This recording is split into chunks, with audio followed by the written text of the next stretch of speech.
Obrigado, Vera. Boa noite. Boa noite para todos, queridos amigos e amigas, para mais uma noite de estudo da doutrina espírita, que nos faz tanto bem, que nos consola, que nos orienta, que nos dá sentido à existência e que vem responder questões ancestrais que têm preocupado a humanidade, mas resolver de forma simples, segura, clara, precisa.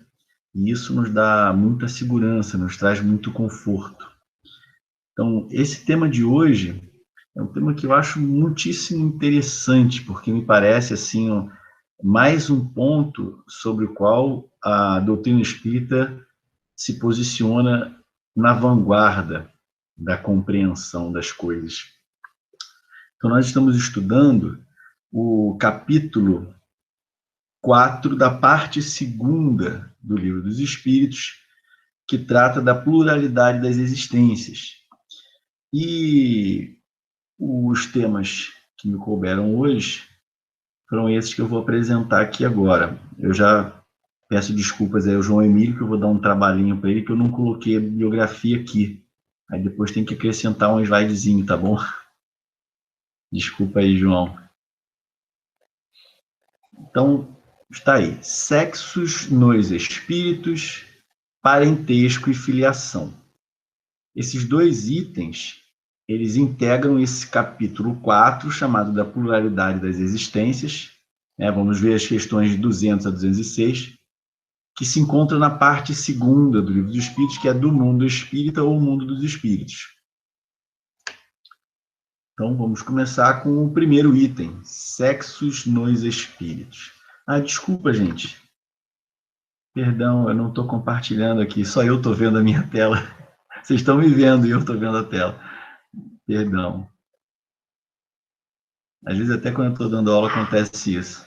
Aí um aluno me chama, professor, você não está apresentando. Vamos lá, agora eu acho que vai aparecer para vocês aí.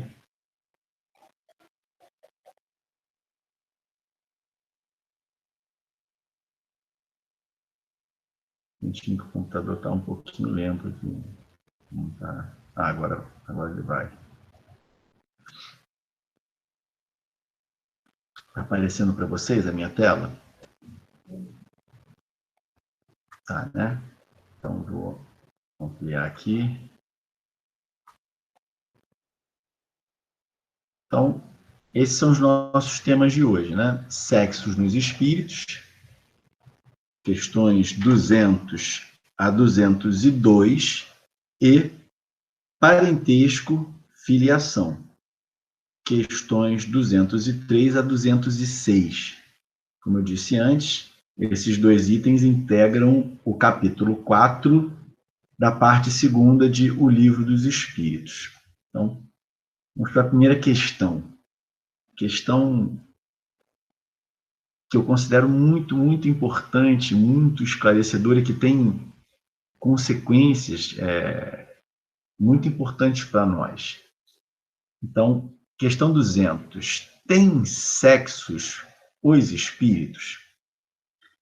E a resposta que os espíritos deram: não como o entendeis, pois que os sexos dependem da organização.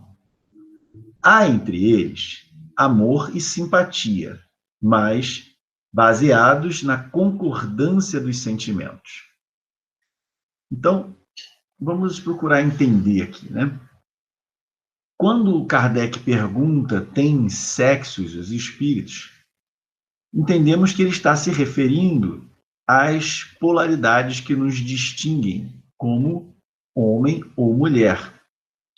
E aí, ele não está perguntando algo mais geral, como se nós possuímos alguma dimensão sexual, se existe alguma energia sexual. Não é isso que ele está perguntando. Ele está perguntando se existe espírito homem e espírito mulher, ou espírito macho, espírito fêmea, alguma coisa desse tipo, né? Polaridades definidas. Então, os espíritos respondem, não como entendeis, pois que os sexos dependem da organização. Essa organização, me parece, faz referência ao corpo físico, ao organismo. e diz: há entre eles amor e simpatia, mas baseados na concordância dos sentimentos. Por que ele diz isso? Porque é comum nós associarmos, né, a atração que sentimos uns pelos outros a esse componente sexual, a essa, né, então é comum, né, eu estava até comentando outro dia, não lembro se foi no grupo de jovens, que quando você criança, me lembro da minha infância, né, quando dava a hora do recreio no colégio, né, as crianças saíam todas correndo da sala para o pátio para brincar. Daí os meninos iam para um canto, as meninas iam para o outro. Assim, a gente não gostava de brincar da mesma coisa e nem gostava muito de brincar com elas, e elas também não gostavam de brincar com a gente. Mas o tempo foi passando e aí chega um momento que é o contrário, né? A gente começa a procurar as meninas, elas começam a procurar a gente. Então, essa dimensão sexual latente durante a infância, ela desabrocha nos impulsionando, né? Fazendo com que nós encontremos motivos para querermos nos aproximar do outro. Então, a sexualidade em nós está muito associada a esse impulso que nós sentimos na direção do outro. E aí, os espíritos, por isso eles dizem, há entre eles amor e simpatia. Então, ele está dizendo o seguinte, olha, os espíritos também sentem inclinação uns para os outros, né? Sentem desejo de se aproximarem, né? De estarem juntos, de compartilharem coisas, mas não é baseada nessa atração física que nós temos aqui, quando encarnados, associada à nossa a essas polaridades ligadas à nossa organização, nosso corpo, mas baseados na concordância dos sentimentos, né? Então, os espíritos ainda, talvez com muito mais força do que entre nós, encontram motivos para se buscarem, né? Para estarem juntos, para compartilharem ideais, tarefas, né? uma vida comum, mas isso não é mais baseado nessa inclinação, nesse desejo sexual, né? Que está ligado aí a esse desejo do contato físico com o outro, né? Isso para mim é muito interessante, porque como é que será que as pessoas pensavam antes, né? Imagina, antes dos espíritos ditarem essa resposta para o Allan Kardec, né?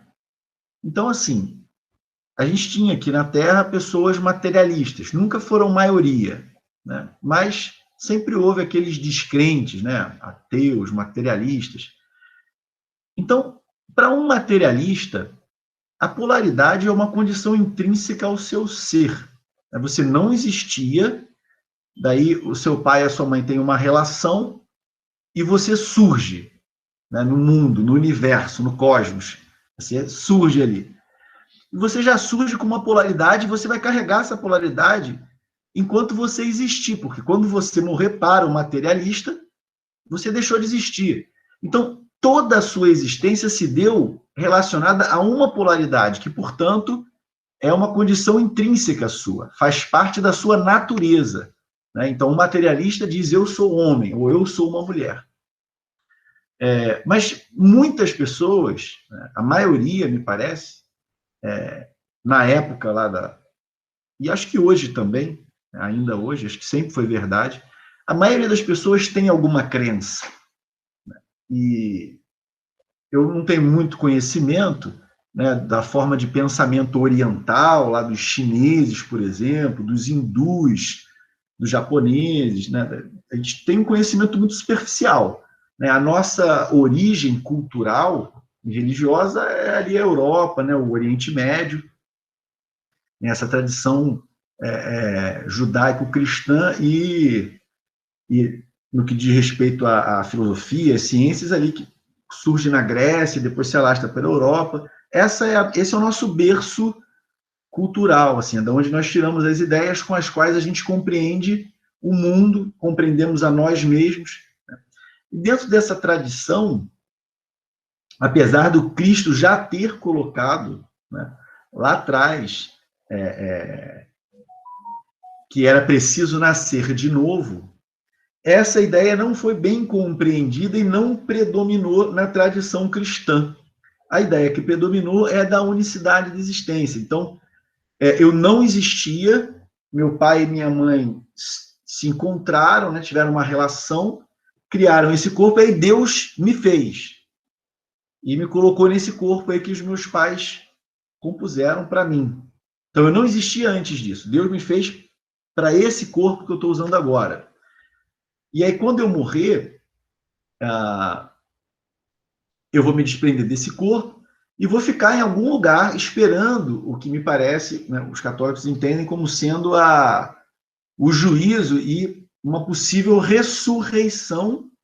Né? Então, para eles, o ser humano ele é um ser dual. Né? Para nós, espíritas, nós somos espíritos que habitamos um corpo material, mas somos, em essência, espíritos.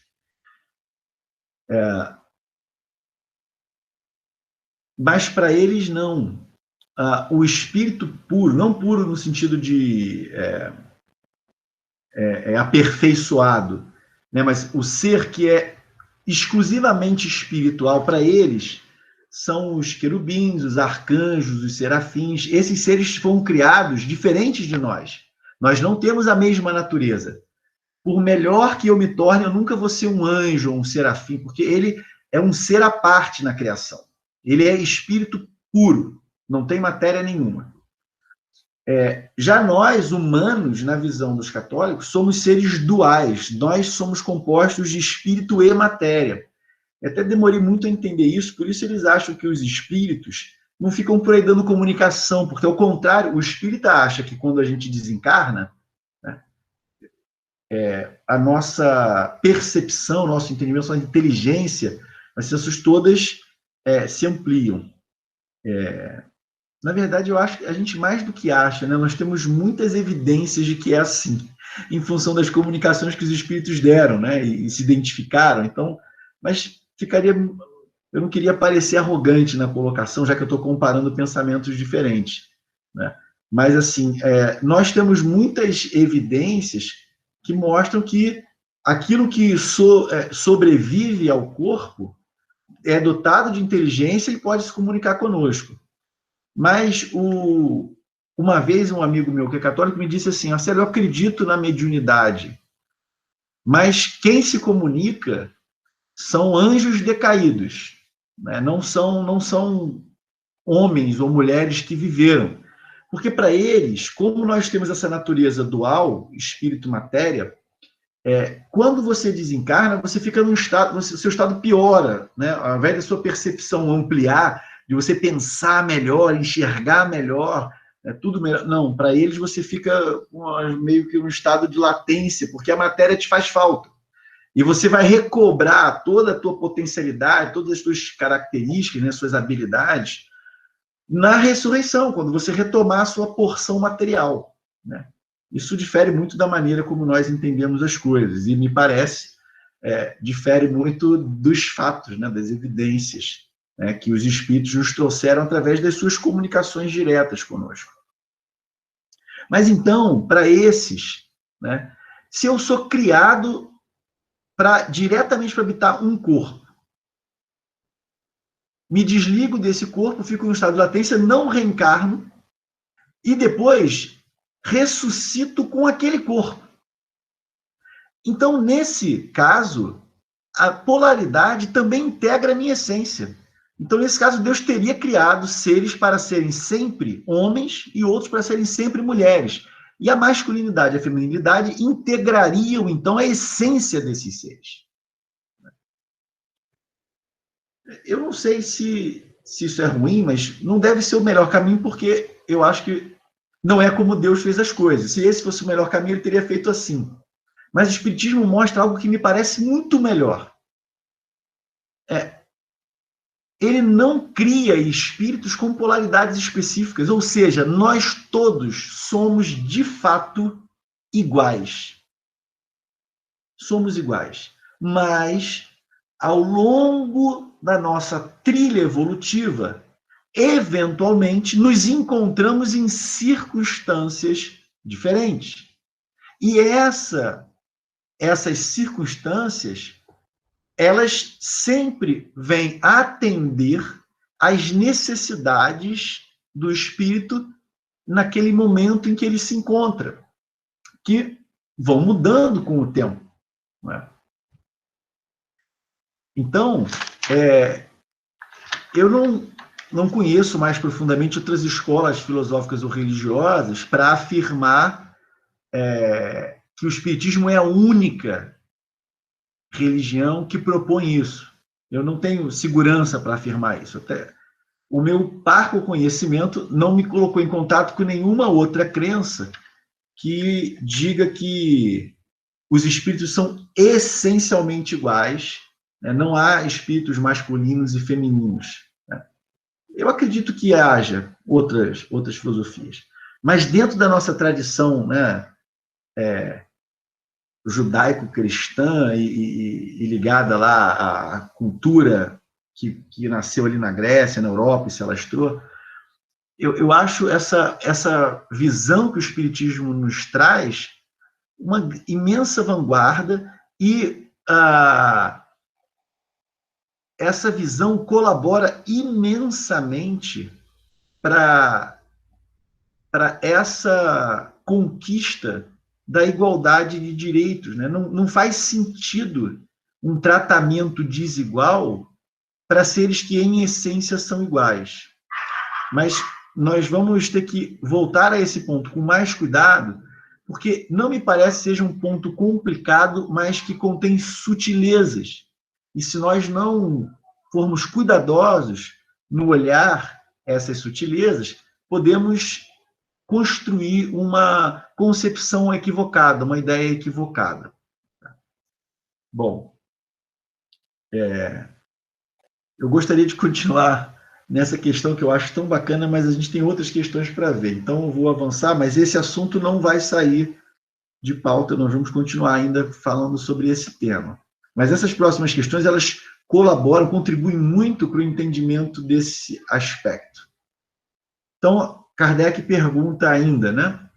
Em nossa existência, pode o espírito que animou o corpo de um homem animar o de uma mulher e vice-versa? Então, quer dizer, os espíritos já disseram que Deus não cria espírito homem e espírito mulher, que nós somos todos iguais. Mas o Kardec, muito perspicaz, querendo cercar a questão de todos os lados, para deixar a coisa clara, sem dúvida, então, reforça perguntando, em nossa existência, pode o espírito que animou o corpo de um homem animar o de uma mulher e vice-versa? De certo, são os mesmos os espíritos que animam os homens e as mulheres, confirmando a ideia, porque não faria muito sentido. Não, Deus cria todo mundo igual, mas separa em dois grupos de vocês, vão encarnar só como homens e vocês só como mulheres. Então, isso não seria muito diferente de fazer homens e mulheres. Né? E Deus não fez assim, né? Nos criou isentos dessa polaridade, e aí no contato com a matéria é que nós passamos por uma sequência de encarnações de uma polaridade ou na outra.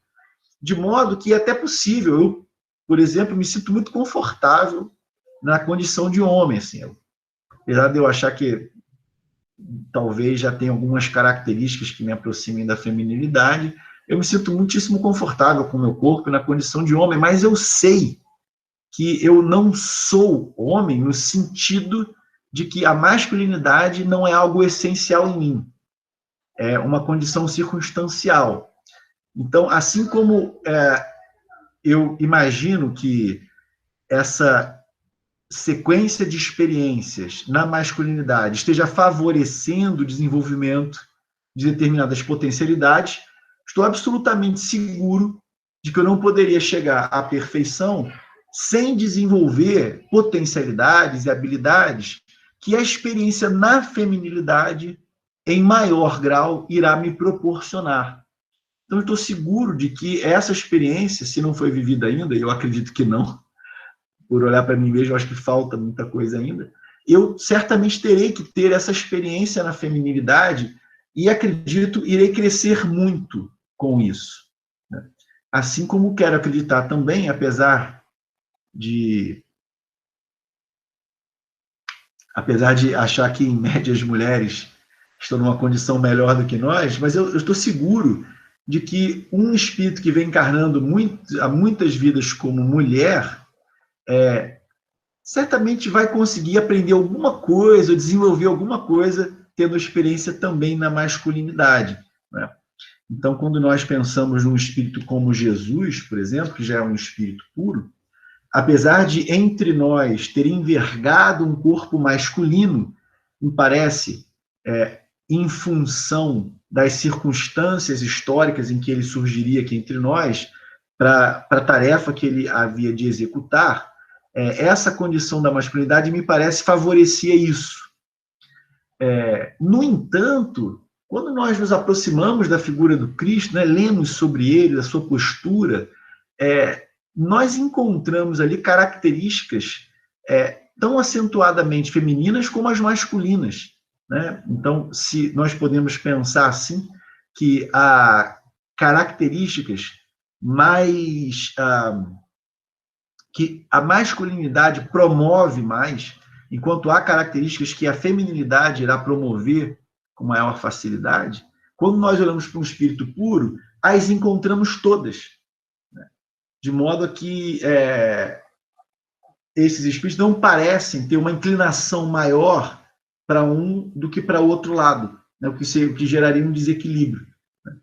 Então, são espíritos que certamente passaram por essas duas polaridades, um número suficiente de vidas, de encarnações, para que desenvolvessem, né, as suas características mais próximas dessas polaridades, né, integralmente, né?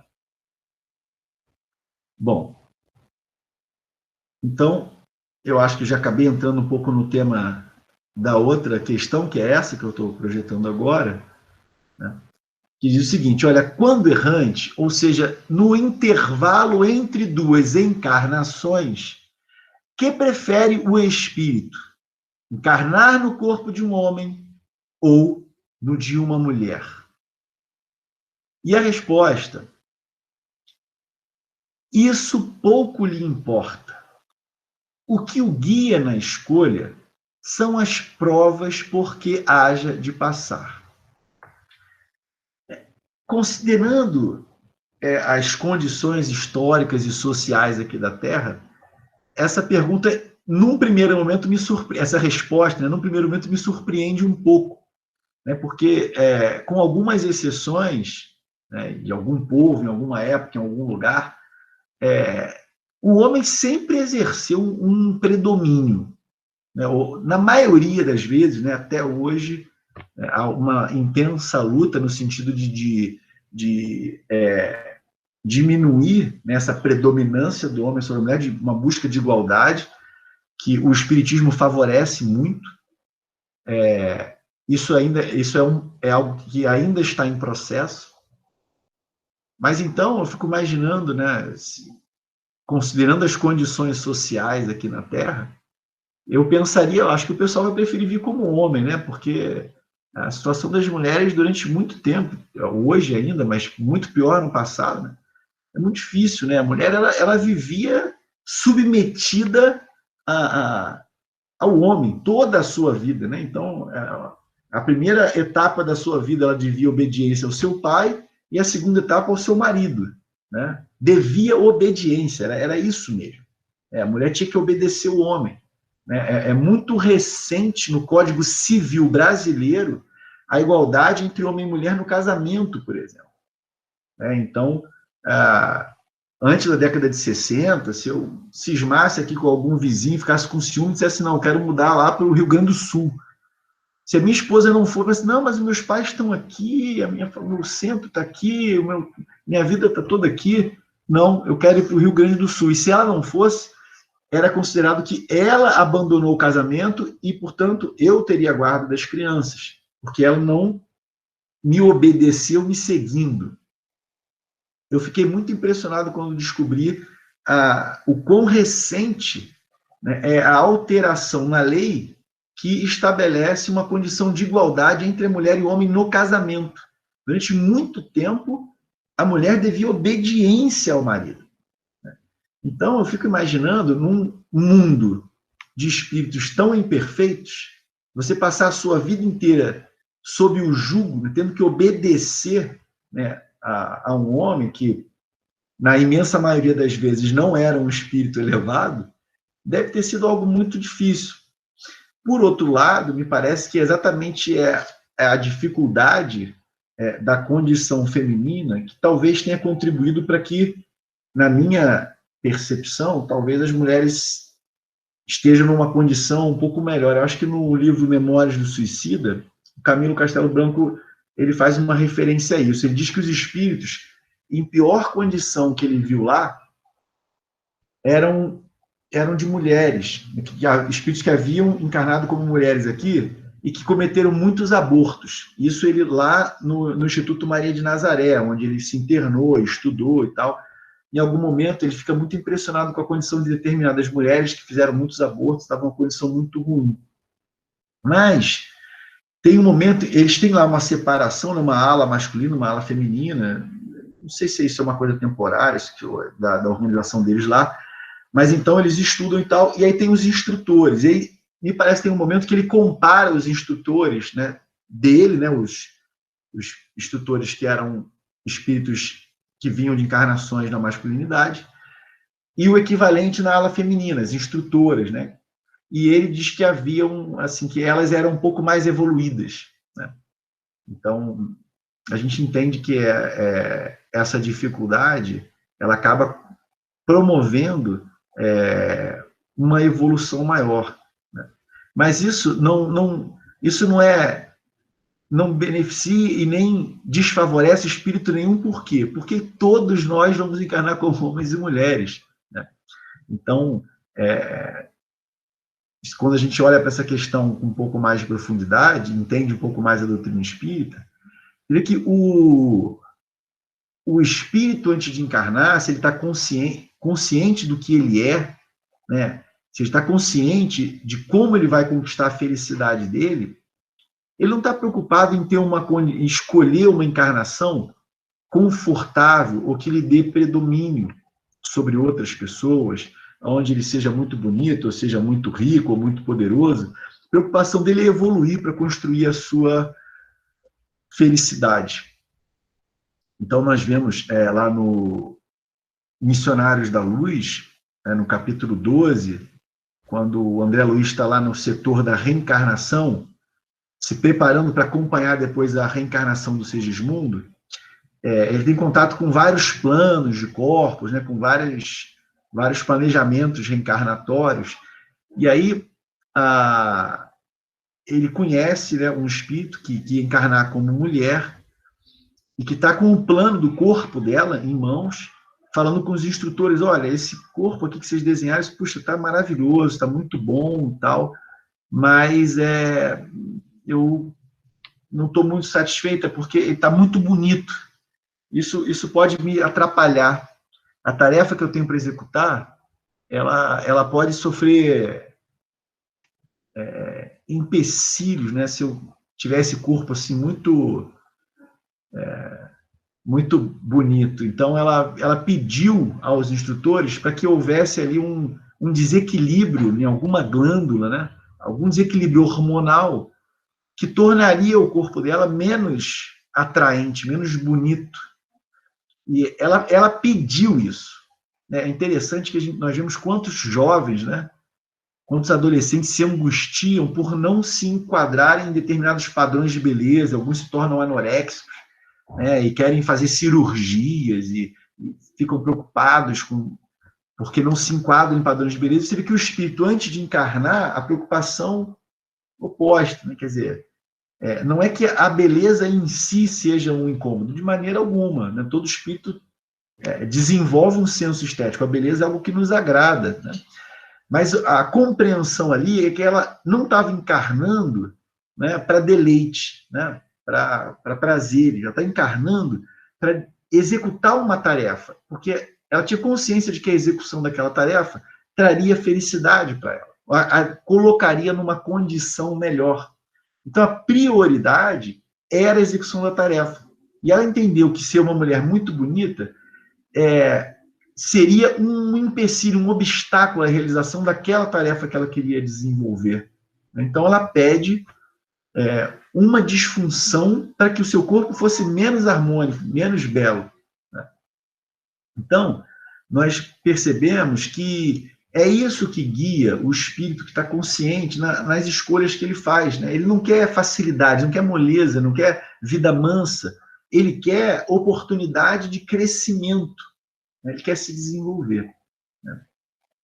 Bom, então, nós vemos aqui, deixa eu ver, tem mais uma questão, né? Aqui um comentário do Kardec. Os espíritos encarnam como homens ou como mulheres porque não têm sexo. E aí vamos entender que o sexo é essa polaridade, não tem uma polaridade definida, intrínseca, né? Mesmo no plano espiritual, nós lemos a obra do André Luiz, vemos que os espíritos se apresentam como homens ou como mulheres.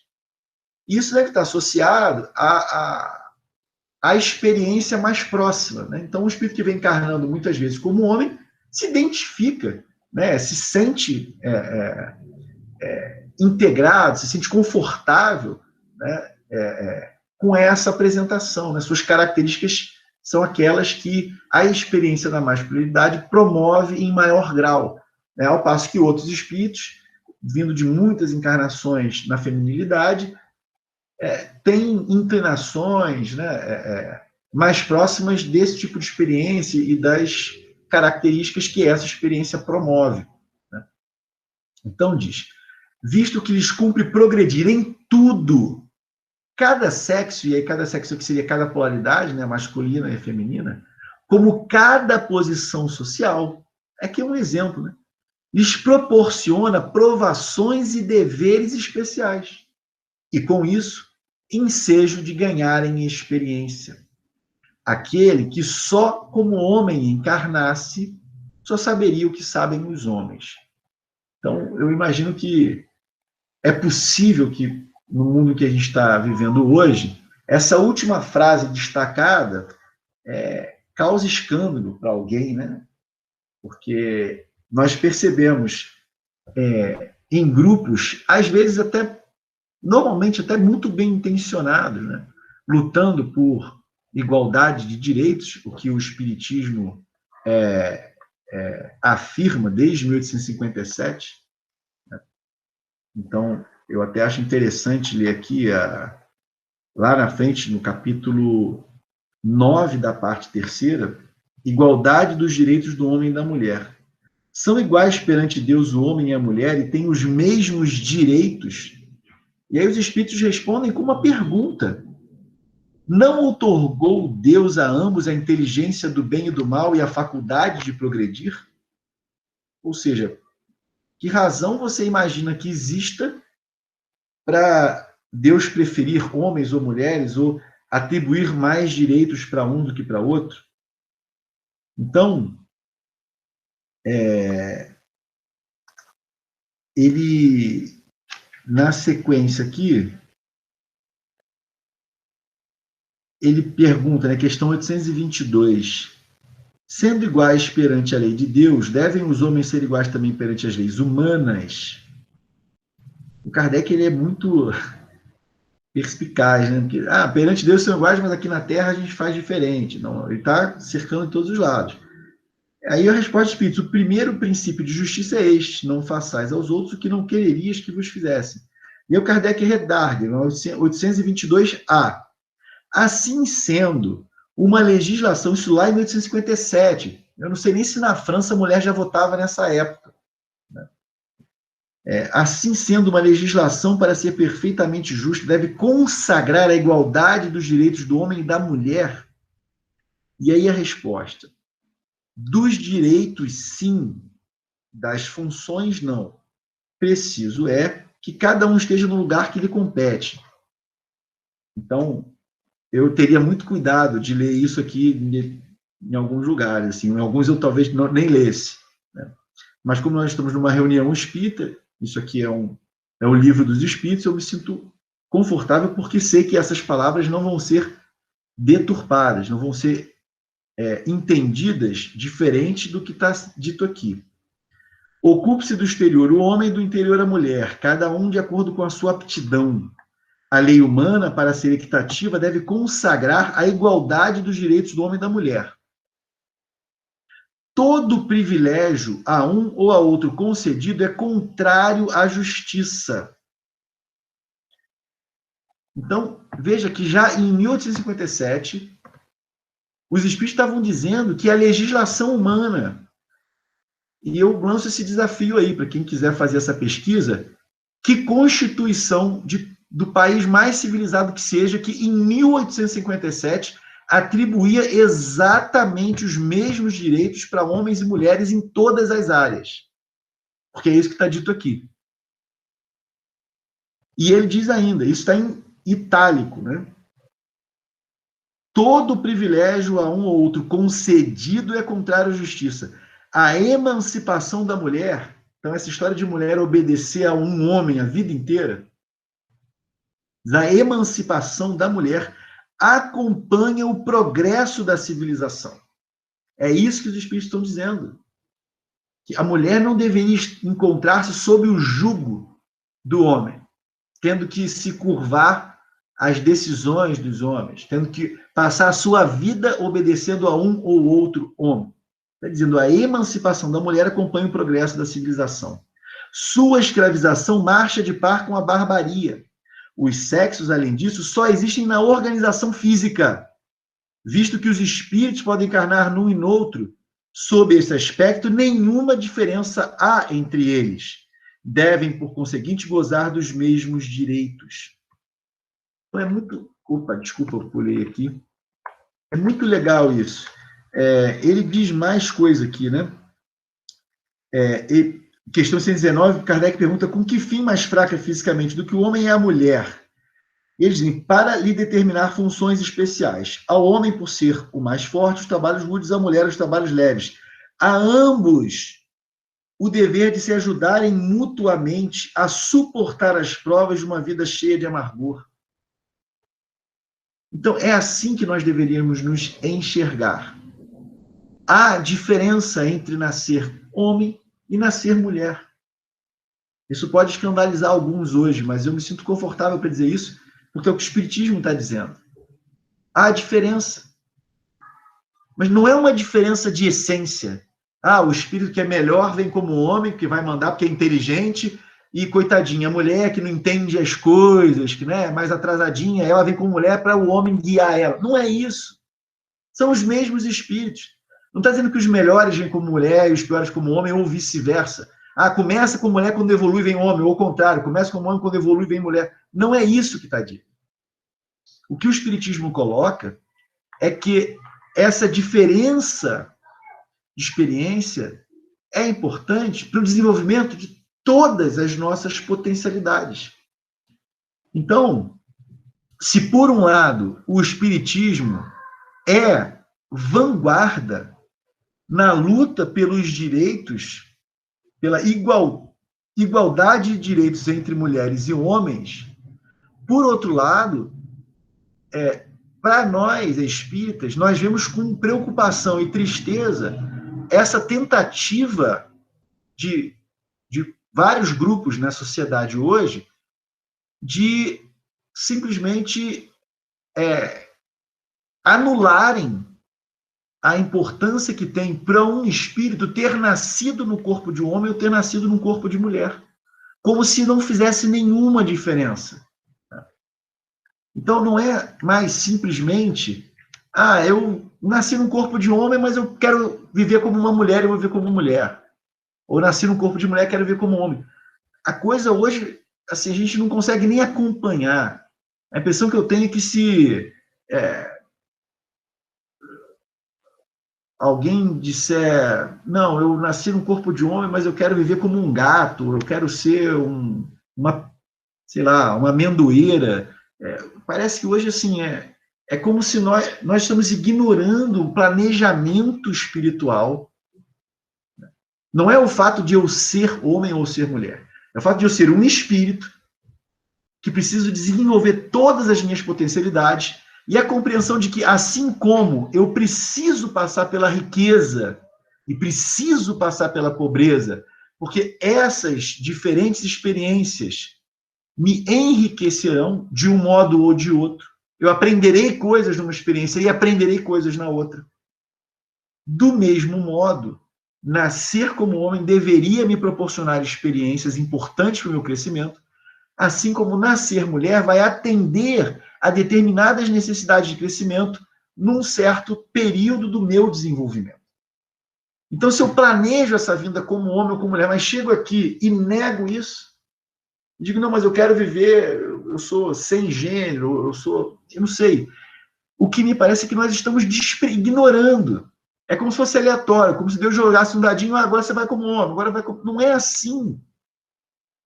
Essa escolha tem uma importância para o nosso crescimento. Não, como os Espíritos disseram, não é que um é melhor que o outro. Num determinado momento, é mais conveniente, atende melhor às minhas necessidades, nascer e viver como um homem. Assim como num outro momento, e eu estou certo que esse momento vai chegar, será mais conveniente e benéfico para o meu crescimento nascer e viver como uma mulher. Porque isso vai me proporcionar diferentes experiências, ambas importantes para o meu, ambas necessárias para a minha plenitude, para o meu desenvolvimento integral. Então, nós percebemos que cometemos muitos equívocos.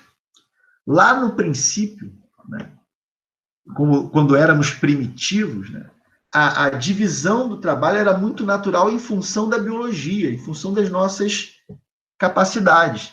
Né? Então, o homem era o que saía para enfrentar a fera. Mas o trabalho das mulheres estava muito longe de ser mole, né? Ou de ser fácil. Né? Eu acho que muito homem hoje, me coloco nesse grupo aí, talvez não encarasse, né, as tarefas que as mulheres tinham que cumprir, não é? Lá quando nós éramos seres primitivos. Mas essa organização, ela não surgiu de necessariamente homens querendo predominar e mandar nas mulheres, mas de uma necessidade de sobrevivência.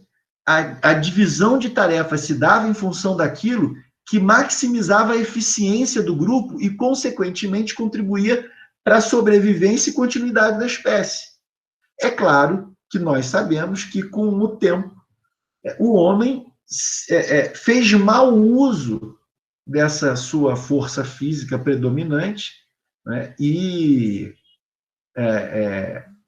tem maltratado muito as mulheres, né, muitos homens têm maltratado as mulheres. E certamente que o Espiritismo não corrobora e não aplaude isso. Mas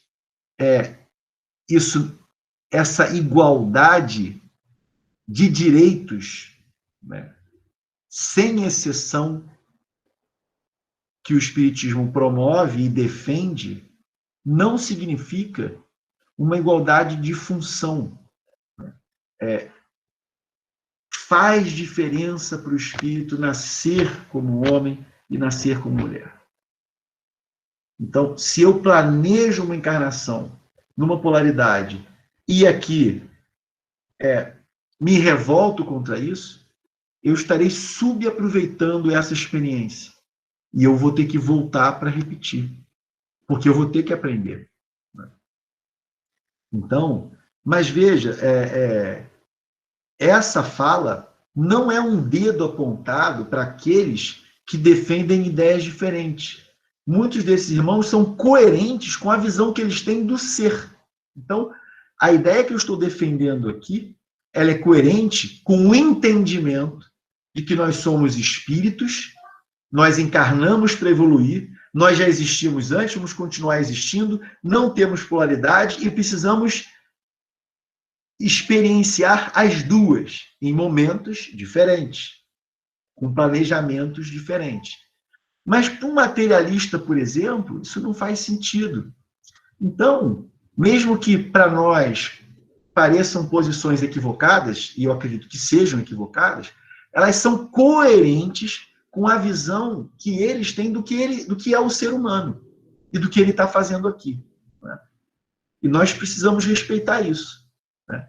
Torcemos para que eles despertem para a realidade que o Espiritismo nos apresenta, porque acreditamos que assim vão trabalhar melhor pela construção da sua própria felicidade, mas enquanto não enxergam aquilo que nós já conseguimos entender, né, nós respeitamos profundamente esses irmãos com pensamentos divergentes do nosso, né? Agora, temos que preservar dentro das lides espíritas esse entendimento. Então, que o meu irmão materialista ou de uma outra religião que não apresenta o ser humano como um espírito perfectível em evolução e que reencarna, que ele defenda ideias equivocadas com relação a questões de gênero, ele terá sempre o meu respeito, mas eu não posso entender que o espiritismo está defendendo essas mesmas posturas. Isso seria um erro, né? Nós vemos que há uma tendência muito forte de pessoas trazerem filosofias, visões de mundo coerentes com o materialismo, por exemplo, com outras escolas filosóficas, querem trazer isso para dentro do espiritismo, né? Então, isso não vai ser bom para nós, né? Isso não vai trazer benefício algum, né? Então, as coisas são como são, independente da gente gostar ou não, porque Deus não nos consultou quando planejou como as coisas seriam. Então, a postura madura, né, é conhecer a verdade como ela é e se adequar, né? Deus criou leis que estão em nós. Se eu me adequo a essas leis, vivo em harmonia com elas, eu construo a minha felicidade. Se eu fico brigando com elas, me revoltando contra elas, eu só com isso ganho sofrimento por mais tempo. Mas o aprendizado vai acontecer.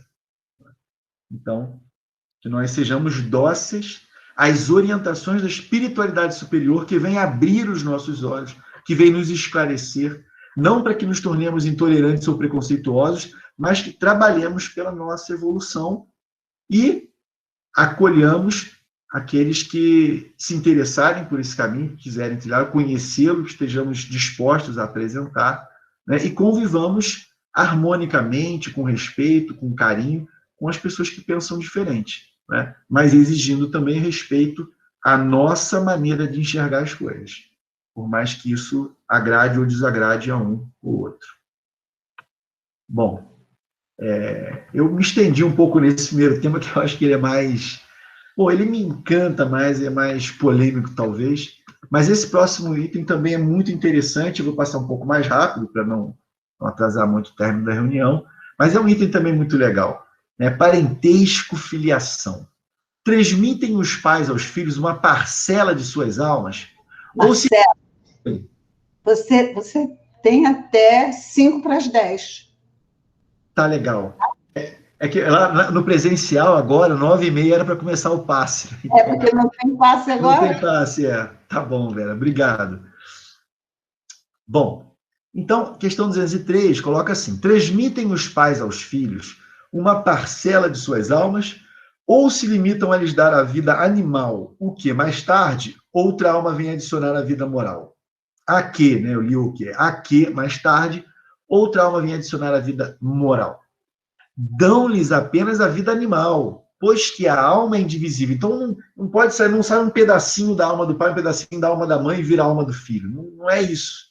As almas são indivisíveis, cada uma é uma, né? Então, muito bacana aquele texto do Evangelho, né? Quando Jesus está conversando com, acho que Nicodemos, né? E fala que o que vem da água é água, uma coisa assim, mas o Espírito sopra onde quer, não sabe de onde vem. Então, assim, o corpo, né, a gente traça, né? Então, eu tenho um corpo aqui que contém a herança genética do meu pai e da minha mãe. Esse corpo, um dia, foi composto de 2 únicas células, uma que meu pai cedeu, uma que minha mãe cedeu, virou um corpinho só e se desenvolveu. Mas a matéria veio deles, né? O meu corpo é produto do corpo deles. Mas o que eu sou, o espírito, não. Eu não derivo de nenhum outro espírito. A minha origem é Deus. A origem de todo espírito é Deus. Você não é um pedacinho de nenhum outro espírito. Bom, então ele diz: um pai obtuso pode ter filhos inteligentes e vice-versa, né? Então, nós vemos que os filhos, eles podem até não ser fisicamente parecidos com o pai ou com a mãe, mas tem uma limitação aí, né? Então, na constituição física, né? Então, que tem a ver com essa herança genética. Existe uma variabilidade, mas dentro de um limite. Já no que diz respeito ao espírito, não. Assim, porque não tem essa herança. Né? Então, você pode ter um espírito imensamente evoluído, nascendo a partir da união de dois espíritos muito atrasados. Né? Bom, digo nascendo, reencarnando, né? Tomando um corpo aqui na Terra. Bom, então, seguindo, uma vez que temos tido muitas existências, a nossa parentela vai além da que a existência atual nos criou? Não pode ser de outra maneira. A sucessão das existências corporais estabelece entre os espíritos ligações que remontam às vossas existências anteriores. Daí, muitas vezes, a simpatia que vem a existir entre vós e certos espíritos que vos parecem estranhos. E aí o Kardec coloca: algumas pessoas, a doutrina da reencarnação se afigura destruidora dos laços de família, como fazê-los anteriores à existência atual. E aí o Espírito comenta: ela os distende, não os destrói. Fundando-se o parentesco em afeições anteriores, menos precários são os laços existentes entre os membros de uma mesma família. Essa doutrina amplia os deveres da fraternidade, porquanto no vosso vizinho ou no vosso servo pode achar-se um espírito a quem tenhais estado presos pelos laços da consanguinidade. Então, essa visão da reencarnação destruindo o laço de família é só para quem é muito exclusivista, né? Quem quer aquele, né? Parece que está mais preocupado em não pertencer a outros grupos do que pertencer ao seu próprio, né? Faz questão de que nem todo mundo faça parte do seu grupo. Mas o que a reencarnação coloca é que a tendência é que esses grupos vão se ampliando, né? Vão se ampliando. E não há perda com isso. Isso não significa que espíritos que nos são importantes vão deixando de ser importantes, né? Então, eu, por exemplo, apesar de ter nascido aqui no Rio, fui com 3 meses para Volta Redonda, onde vivi até lá uns 9, 10 anos. Aí vim para o Rio, fiquei 1 ano aqui, aí fui para Petrópolis, fiquei 5 anos em Petrópolis, e aí voltei para o Rio e estou aqui desde então. E aí, então, morei em várias casas, vários bairros, estudei em várias escolas, já trabalhei em muitos lugares. Em todo lugar a gente acaba fazendo laços de amizade e a gente não fica, não, olha, minha cota de amigos já acabou, não posso mais conhecer gente. Puxa, conheci um cara super bacana, não, mas não posso ser amigo dele não, porque já deu, senão aí começa a afrouxar muito, não dá. Não, pelo contrário, quanto mais gente a gente conhece e gosta, mais motivo para ser feliz. Gostar é muito bom. Gostar de gente faz muito bem. Encontrar gente que você gosta faz muito bem. Nós estamos aqui, a gente fica vibrando de ver as carinhas aí na tela do computador, mas a gente está com uma saudade enorme de se encontrar na agremiação, de poder se abraçar. Isso faz muito bem, né? Então, a família não precisa, né? Eu venho de uma família muito grande. Então, minha família por parte de pai, né? Eu nunca fui não, mas o meu pai já foi a encontros, né? Aconteceram alguns encontros da família, assim. O pessoal fecha um hotel. Meu pai diz que as pessoas usam um crachá, porque você não conhece todo mundo. Então, né, vocês terem uma ideia, meu pai é um de 10 irmãos. O pai do meu pai foi um de 12. E você imaginar que cada um desses teve famílias igualmente numerosas, você tem uma ideia do tamanho da minha família, né? Então, eu tenho uns primos que, quando eram adolescentes, foram para o sul. A minha família vem de lá. Queriam olhar para Santa Catarina, ficar na praia e tal, e levaram, acho que, barraca para acampar. Mas não conseguiram, porque encontraram com um parente lá na praia, e aí ficaram o resto das férias indo da casa de um para o outro, casa de um para o outro, casa de um para o outro. E não conseguiram acampar, de tanto parente que tinha lá. Mas a gente não fica triste, não fica pensando que porque a família é grande, então o laço é mais frouxo, de jeito nenhum. Não existe limitação para o amor. Né? Fosse assim, Jesus não podia tomar conta de uma terra com tanto espírito. Né? A humanidade terrestre é imensa. Né? E Jesus ama todo mundo. Né? Imagina Jesus falando, não, Deus, para de colocar, não manda mais ninguém para cá não, porque senão eu não vou gostar. Não tem isso. Né? A gente passa a experiência juntos, a gente vive coisas juntos, enfrenta dificuldades, se ajuda, passa momentos felizes juntos, e isso cria laços, esses laços são para sempre. E isso é só mais motivo para a gente ser feliz. Né? Então a doutrina espírita é uma doutrina universalista, de a gente querer abraçar todo mundo. Você vê o Leon Denis, né, um dos espíritos que mais rápido, né, e mais entendeu o espiritismo, esse poeta, esse espírito sensível, né, quando ele fala do amor, lá no livro Depois da Morte, no último parágrafo, ele diz, você que está lendo essas linhas, saiba que nós estamos destinados a nos influenciar para o bem, e vamos nos encontrar nesse ou em outro mundo. Né? Você que está lendo essas páginas agora, que essas linhas te façam bem, né? E que o meu amor possa te envolver nesse momento. Leon Denis escreve pensando em quem ia estar lendo ele. Né? Então eu li o livro do Leon Denis muitos anos depois de ele ter desencarnado, e, puxa, naquela hora você sente ele ali te abraçando, sabe? Eu imagina o sentimento de amor que esse homem não teve na hora que escreveu essas linhas, imaginando todo mundo que porventura viria a ler aquelas linhas no futuro, ele dizendo, você é meu irmão, eu te amo, quero te conhecer. Um dia a gente vai se conhecer, a gente vai se encontrar. Né? Então eu considerei isso uma promessa. Né? Então, o Denis já tem um pequeno obsessor aqui encarnado, né? Porque ai dele que não me encontre um dia. Não sei se vai ser daqui a 200 anos, daqui a 500 anos, daqui a 1000 anos. Mas eu vou querer encontrar com ele, que ele prometeu isso. Falou que a gente ia se encontrar nesse mundo ou em outro. Mas não tem pressa, porque a gente é imortal, não é? A gente tem eternidade para acontecer. Né? Mas que a gente vai ter que se encontrar, vai. Bom, então a reencarnação, ela não acaba com nada. Pelo contrário, a reencarnação é um instrumento da gente construir coisa, da gente se melhorar. Né? Não tem que perder esse sentimento de exclusivismo, né? Né? Corporativismo, essa necessidade de...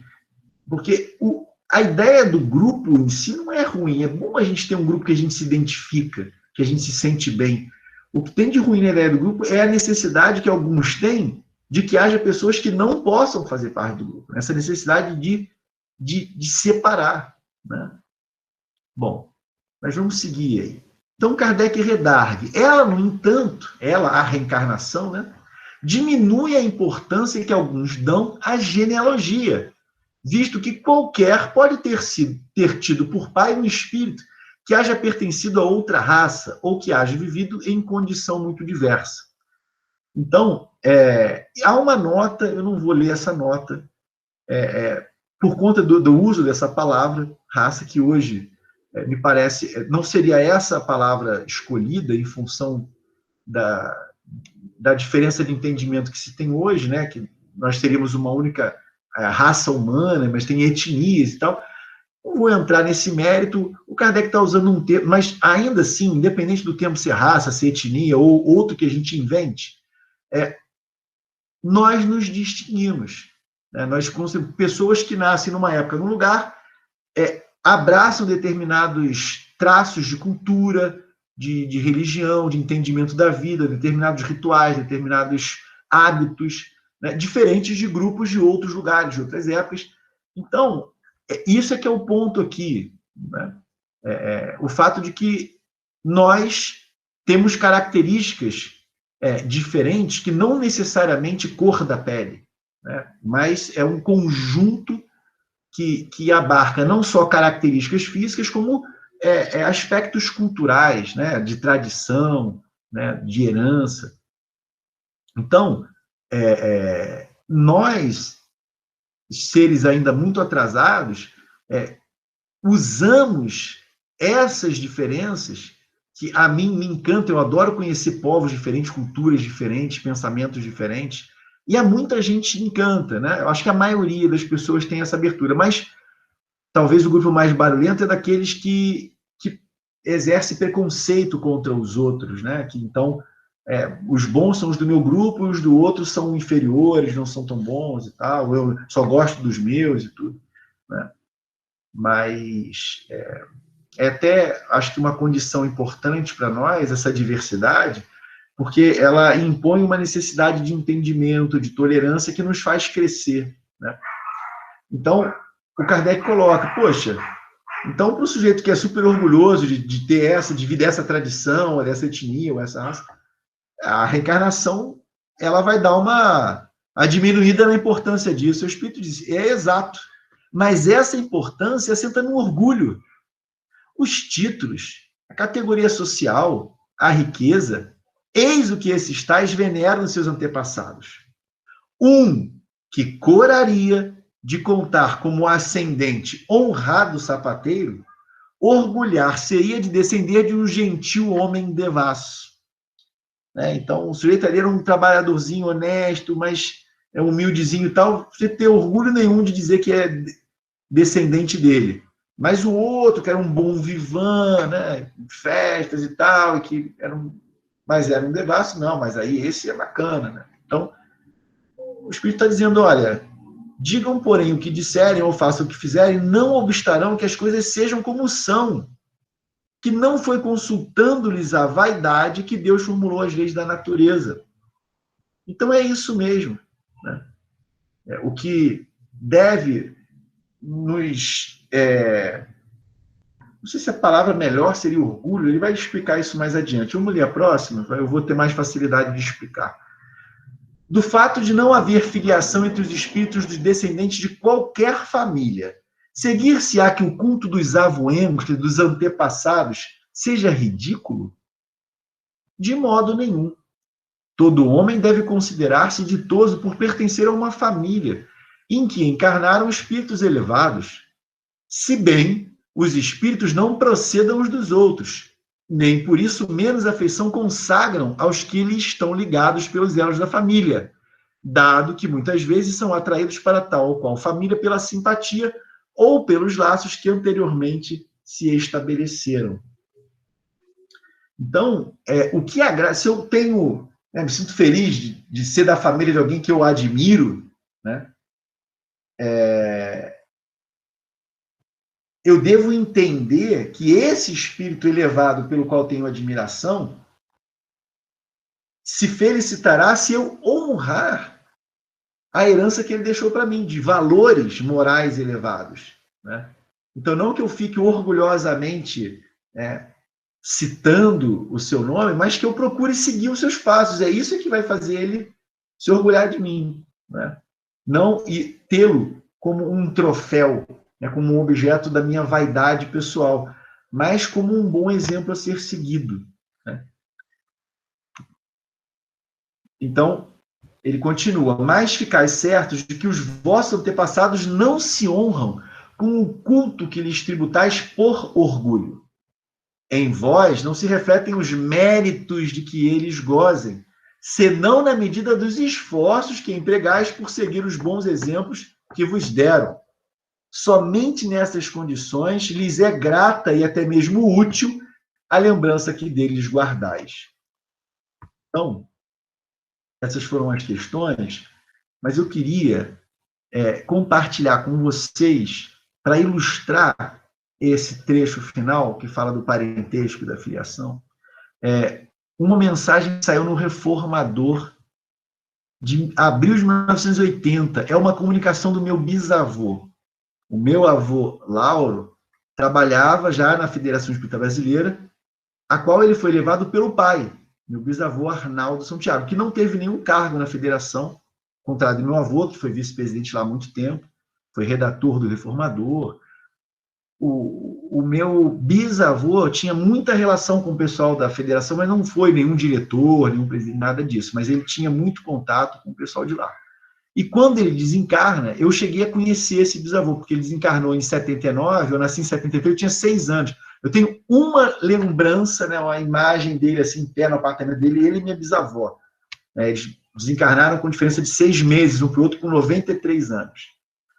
Então, essa mensagem foi recebida por Olímpio Gifone no Grupo Ismael.